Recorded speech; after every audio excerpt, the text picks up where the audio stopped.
Here, Mom. Take the damn dog. Hey, sweet girl. Spoiled. Yeah, you are spoiled. You tired, girl? You tired today? The rainy weather?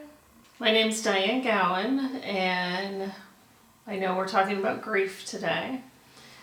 Last year in May, I lost my dad very suddenly. 10 days later, his twin brother died of the exact same thing. And 3 weeks, to the day that my dad passed away, my sister-in-law passed away as well. Then in October, my nephew passed away, and my father-in-law in November, and my sister on December 23rd. So it's been 7 months of a lot of loss.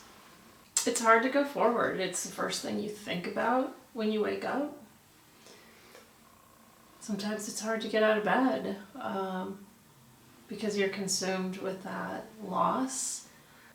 I view the world very differently now.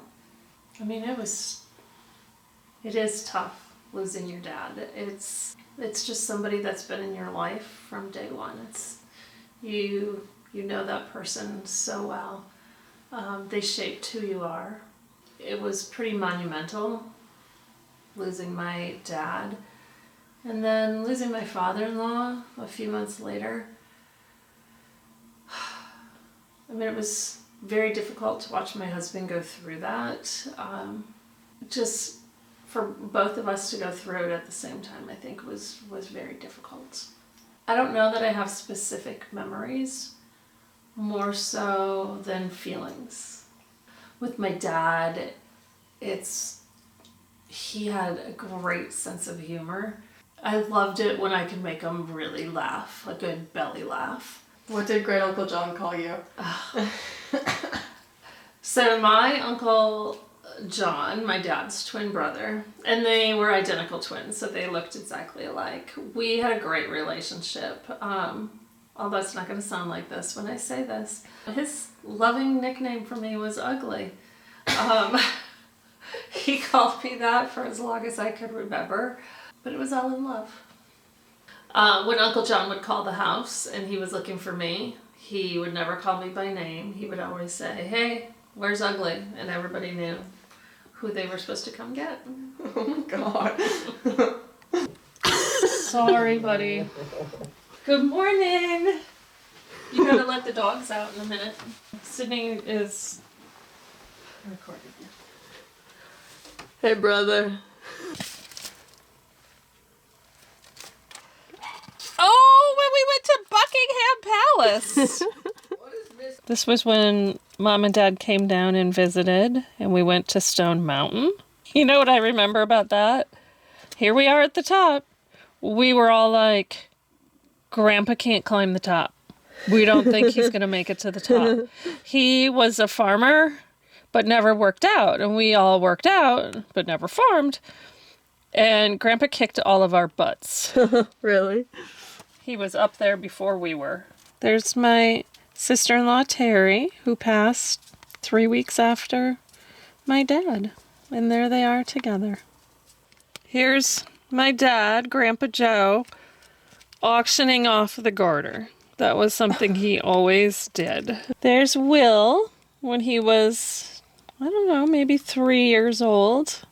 Having fun, probably having a therapy lesson in the water. Hi, I'm Jody Connolly. I am Sydney's aunt, and I live in Minnesota. Willie was born the year I graduated college, and I pretty much quickly moved close to him. And very early on in his life, it was apparent he was going to need a lot of extra help, and I was there a lot to help with Willie through it. Initially, it was just because of the autism. They just needed a lot of hands, and then as he got older, he had a lot of more medical issues. So I was there a lot helping with Willie. And with his mom, Teresa, she was really my best friend. And so I just spent a lot of time with them. And but then they're just gone, very, very quickly. And then there's just kind of a hole there. There's a gap. To a degree, I think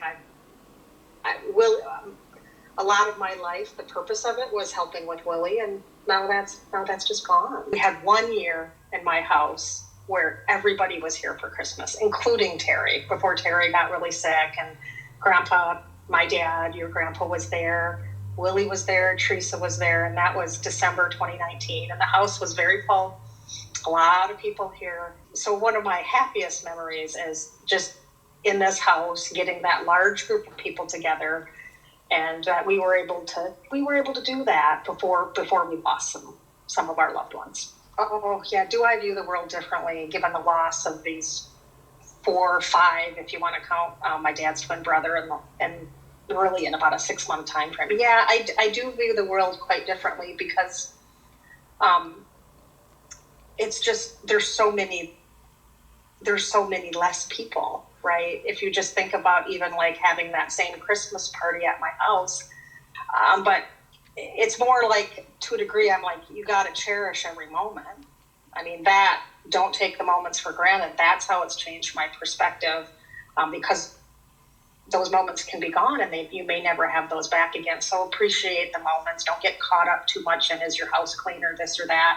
Just have the moments, have the people over, who cares what you look like, and just enjoy those moments, because, we can't take them for granted. We may not have those moments again where we have all our loved ones with us.